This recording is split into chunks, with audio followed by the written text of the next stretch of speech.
तो क्या कोई जादू से मस्जिद को शहीद कर दिया गया था 6 दिसंबर को? आज का यह फैसला सीबीआई कोर्ट का भारत की अदालत की तारीख का एक काला दिन है। और मैं ये इसलिए कहता हूं क्योंकि सुप्रीम कोर्ट ने 9 नवंबर को जो सिविल डिस्प्यूट के मुकदमे का फैसला दिया था, जजमेंट में सुप्रीम कोर्ट ने कहा था, अंग्रेजी में कहता हूं कि सुप्रीम कोर्ट ने कहा था कि it is an egregious violation of rule of law. और सुप्रीम कोर्ट ने यह भी कहा था कि ये calculated act of destroying a public place of worship. अब मैं ये समझने से कासिर हूं कि अगर सुप्रीम कोर्ट ये कहता है कि egregious violation of rule of law, तो क्या कोई जादू से मस्जिद को शहीद कर दिया गया था 6 दिसंबर को? क्या कोई जादू से वहां पर 28 और 29 दिसंबर की रात 49 में मूर्तियां रखी गई थी? क्या कोई जादू से उसके ताले खोले गए थे जब राजीव गांधी प्राइम मिनिस्टर थे? इसीलिए मैं ये कहता हूं कि सुप्रीम कोर्ट ने जो बात कही उसके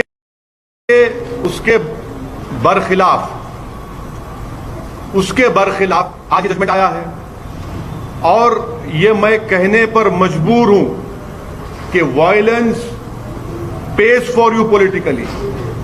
अगर आप वायलेंस करेंगे तो आपको मिल जाएगा, क्योंकि आप अंदाजा लगाइए कि आडवाणी की रथ यात्रा जहां कहीं भी भारत में गई, वहां पर खूनरेजी हुई, मासूम लोगों का कत्ल हुआ, जायदादें जलाई गई, खानदान उजड़ गए, बर्बाद हुए।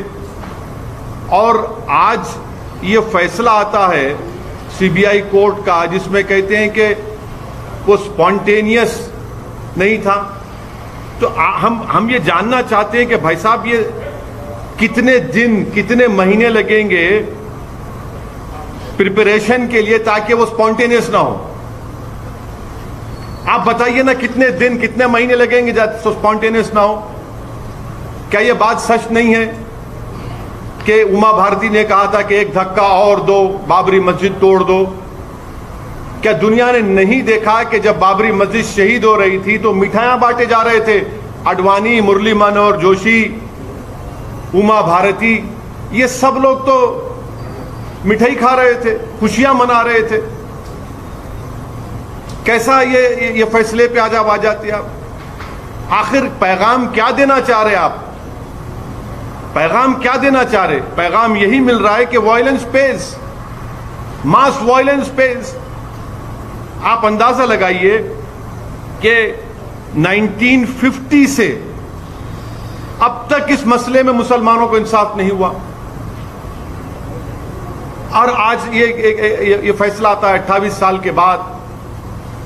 हम आज भी कह रहे हैं, अगर ये मस्जिद नहीं शहीद होती तो क्या 9 नवंबर का सुप्रीम कोर्ट का फैसला आता था? सारी दुनिया ने देखा कि जो लोग मस्साम में खड़े होकर स्पीचेस दे रहे थे, लोगों को उकसा रहे थे, उनकी मौजूदगी में क्या यह बात सच नहीं है कि सीबीआई की चार्जशीट में एक विटनेस ने कहा कि कल्याण सिंह, उस वक्त के चीफ मिनिस्टर, ने कहा कि रोक कंस्ट्रक्शन पर है, डिस्ट्रक्शन पर नहीं है? वो भी आप नहीं मानेंगे उसको? क्या सीबीआई की चार्जशीट में यह नहीं कहा गया था कि 5 दिसंबर की रात आडवाणी ने विनय कटियार के घर में साजिश रचाई? क्या यह बात सच नहीं है कि आडवाणी ने कल्याण सिंह को कहा कि उस वक्त तक आप रिजाइन मत करिए जब तक कि मस्जिद डेमोलिश नहीं हो जाती, ताकि गवर्नमेंट का डिसमिसल ना हो? क्या बीजेपी की सरकार उस वक्त की जाकर सुप्रीम कोर्ट को वादा नहीं किया था कि हम मस्जिद को बचाएंगे?